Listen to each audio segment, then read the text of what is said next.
datang kembali di Kick Andy. Nah, dan sekarang ini ada juga yang sangat muda-muda juga dan mereka bertiga itu luar biasa sekali ya karena mereka sudah kuliah ke luar negeri, ada yang kerja buat NGO, betul. Tapi mereka malah ingin memberdayakan para pengrajin-pengrajin di Indonesia Timur. Gitu. Luar biasa sekali, langsung saja kita panggilkan. Inilah mereka, Azalea Ayuning Tias, Hana Keras, dan Melia Winata.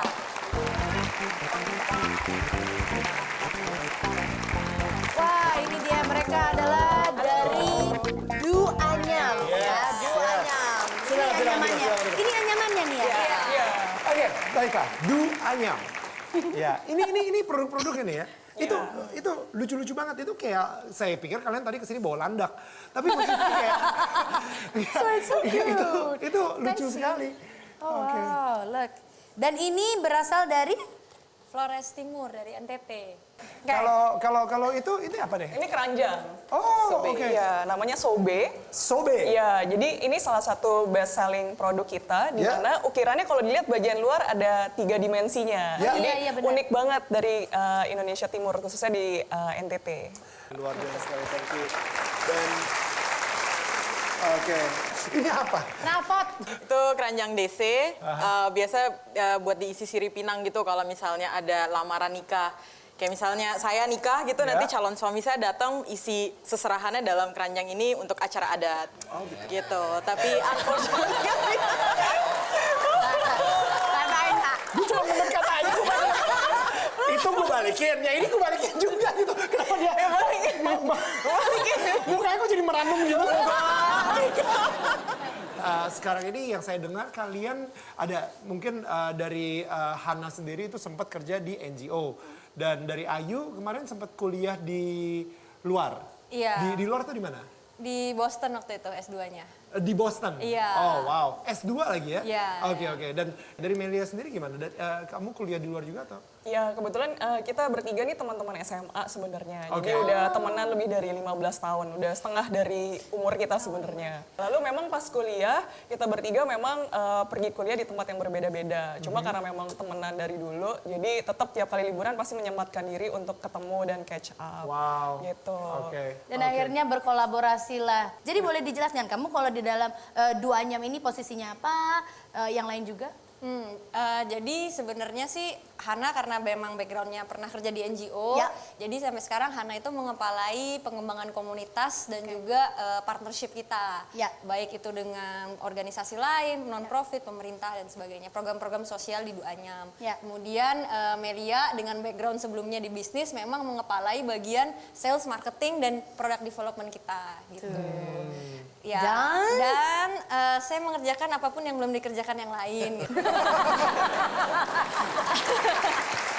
Oke, nah tapi dari kalian sendiri gitu ya, awalnya banget memberdayakan para ibu-ibu di NTT gitu ya. Emangnya mereka kenapa gitu sampai harus diberdayakan?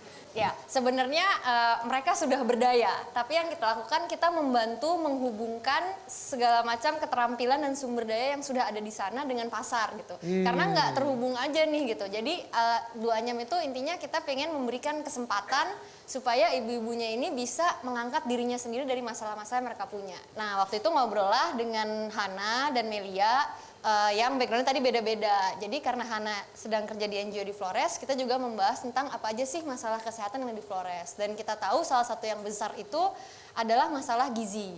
Jadi gizi yang kurang, kemudian juga kesehatan ibu dan anak, itu memang Indonesia belum berhasil mencapai target-target MDG di 2015 waktu itu. Wow. Disitulah kita ngelihat nih bahwa walaupun udah ada program-program pemerintah, kemudian udah ada program-program yang baik, tapi kalau ibu-ibunya ini tidak memiliki akses uang tunai, mereka nggak bisa nih untuk membeli makanan bergizi. Mereka nggak bisa untuk pergi ke puskesmas untuk mengakses layanan kesehatan yang sebenarnya gratis, tapi dari rumahnya ke puskesmasnya kan ada biaya juga gitu. Nah di sisi lain waktu di sana kita lihat potensi. Kalau menganyam ini udah turun-temurun tradisi tadi, tapi karena nggak ada pasarnya, yang muda-muda mulai nggak mau nganyam.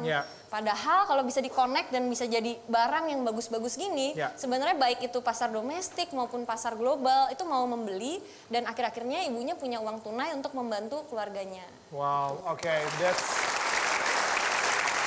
very inspiring. 3 tahun ini ternyata dari segi bisnis, dari segi pemberdayaannya sendiri itu ya udah sangat luar biasa banget. Dan acknowledgement-nya juga ya. Kita langsung aja lihat video yang berikut ini.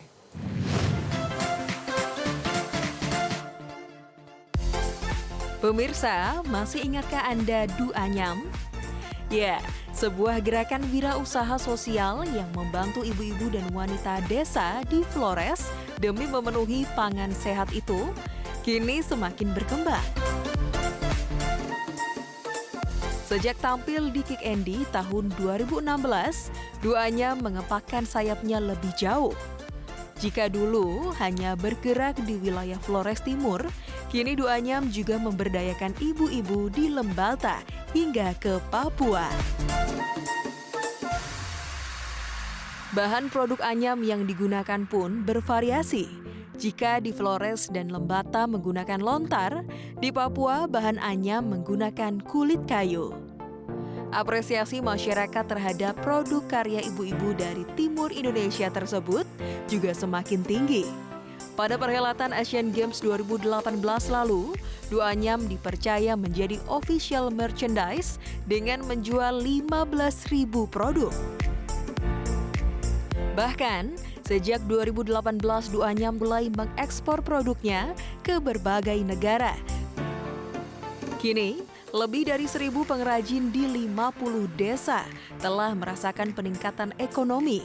Pendapatan warga meningkat 40%, kebutuhan pangan sehat mereka pun dapat terpenuhi. Sedikitnya, 1.200 perempuan dan anak sudah mengkonsumsi makanan bergizi. Du Anyam dengan program beasiswanya juga telah memberikan 67 beasiswa kepada anak-anak di daerah pemberdayaan. Dan suara perempuan di daerah kini sudah didengar.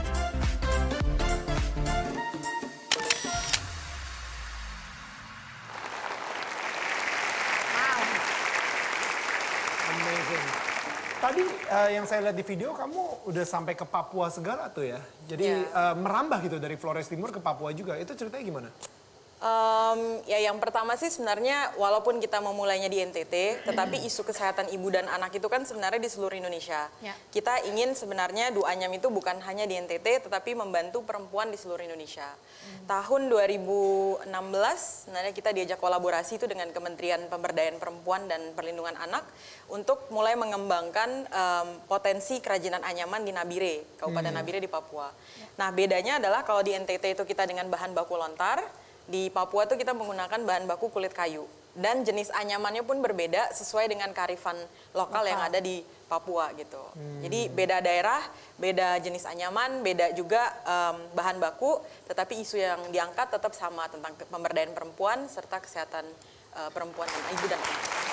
Oke, nah tapi kalau misalnya di Flores Timur itu kan dia adakan pemberdayaan karena melihat ibu-ibu hamil itu tidak bisa beraktivitas di ladang gitu. Nah kalau misalnya di Papua sendiri itu seperti apa? Sebenarnya kurang lebih sama. Mereka itu beban kerja untuk di ladang ataupun ada di masyarakat pesisir kalau di Nabire kita kerjanya.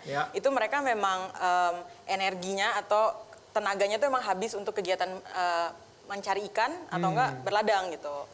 Nah, karena energinya itu banyak yang dipakai untuk kegiatan ekonomi tersebut, ditambah juga dengan nutrisi mereka yang sebenarnya cakup asupannya itu kurang tinggi. Jadi mereka itu sangat rentan gitu, terutama pada saat mereka hamil ataupun pada saat mereka mau memasuki usia hamil gitu. Saya penasaran banget sebenarnya untuk bertanya-tanya lagi sama Du Anyam. Tapi sebelum itu kita harus break dulu. Kita akan kembali lagi di Kick Andy setelah yang satu ini. Jangan kemana-mana. Saya yakin dengan informasi yang menyebar begitu masif saat ini, kita tidak lagi mendengar cerita-cerita negatif melalui media sosial, tapi kita akan mendengarkan lebih banyak cerita-cerita positif tentang anak muda Indonesia. Amin. Amin. Amin.